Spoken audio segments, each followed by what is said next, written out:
एक बहुत बड़ी खबर जो इस समय आ रही है, बड़ी खबर राजधानी दिल्ली से आ रही है। सूत्रों के मुताबिक प्रधानमंत्री नरेंद्र मोदी रूस के राष्ट्रपति व्लादिमीर पुतिन से बात कर सकते हैं।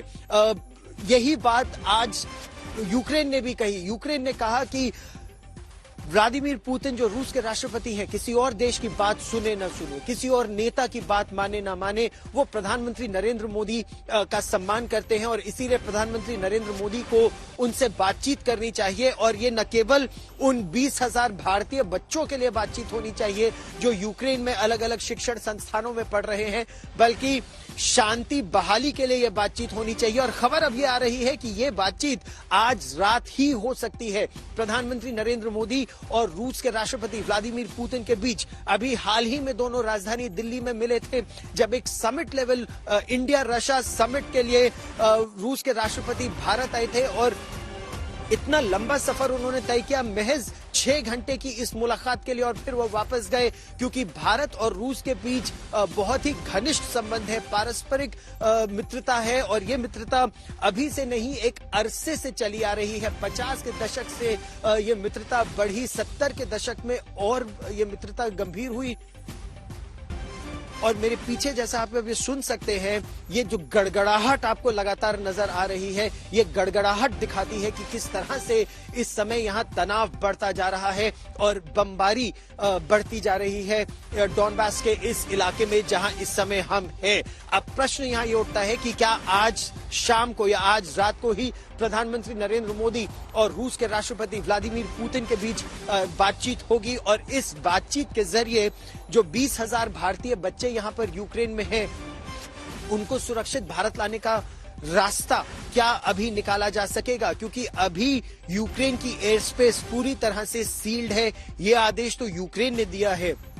यूक्रेन भी भारत का बहुत ही घनिष्ठ मित्र है और लगभग 30-40 वर्षों से ये मित्रता 1991 के बाद से ये मित्रता 30 वर्षों से लगातार और मजबूत हुई है। न केवल क्योंकि भारतीय बच्चे बड़ी संख्या में यहाँ पर पढ़ रहे हैं, बल्कि इसके अलावा इसकी एक बहुत बड़ी वजह यह भी है कि आईटी सेक्टर में दोनों ही देशों का कोऑपरेशन बढ़ रहा है। और जैसा आप मेरे पीछे देख सकते हैं, सेना का एक और कॉन्वॉय अब यहाँ आता जा रहा है। ये दिखाता है कि कितनी तेजी से यहाँ पर सेना का जमावड़ा इस क्षेत्र में निरंतर बढ़ता जा रहा है। और जो गड़गड़ाहट आप सुन रहे हैं वो आपको दिखाती है कि यहाँ पर गोलीबारी और टेंशन बढ़ा है।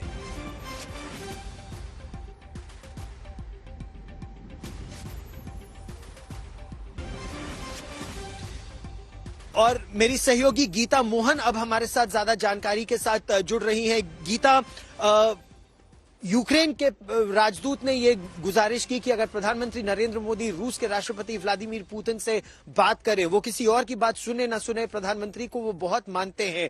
आज क्या बात होने की संभावना है और चर्चा से क्या निकलने की उम्मीद है? गौरव, बहुत ही इम्पोर्टेंट मैसेजिंग था आज जब यूक्रेन के राजदूत ने एक प्रेस कॉन्फ्रेंस में कहा कि प्राइम मिनिस्टर नरेंद्र मोदी का जो स्टैचर है वो इतना बड़ा है और जिस तरीके से भारत और रूस के रिश्ते बढ़ रहे हैं उसमें भारत एक बहुत इम्पोर्टेंट रोल प्ले कर सकता है। वहीं हमने देखा कि विदेश मंत्री ने अपने यूरोपियन पार्टनर से बात की और अब खबर आ रही है, हाईली प्लेस्ड सोर्सेज ये कह रहे हैं कि प्राइम मिनिस्टर नरेंद्र मोदी खुद शायद प्रेसिडेंट पुतिन से बात करेंगे। यूक्रेन और रूस के बीच जो तनाव चल रहा है, जो टेंशन्स हैं, वो बस उसका इम्पैक्ट बस यूक्रेन और रूस तक नहीं सीमित होगा।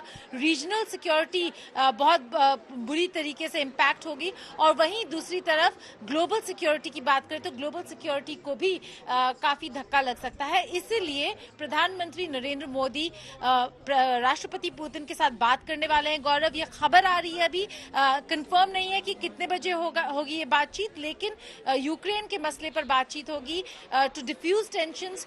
भारत एक रोल प्ले करने वाला है। ये तब जब यूक्रेन ने कहा कि भारत एक बहुत ही इंपॉर्टेंट ग्लोबल प्लेयर है, यूनाइटेड नेशन सिक्योरिटी काउंसिल में नॉन परमानेंट मेंबर है और इस रोल को वो हल्के में नहीं ले सकता, अपने पोजीशन को हल्के में नहीं लेना चाहिए। और इसीलिए अब यूक्रेनियन एनवॉय के प्रेस कॉन्फ्रेंस के बाद हम सुन रहे हैं कि प्रधानमंत्री नरेंद्र मोदी शायद खुद राष्ट्रपति पुतिन से बात करें।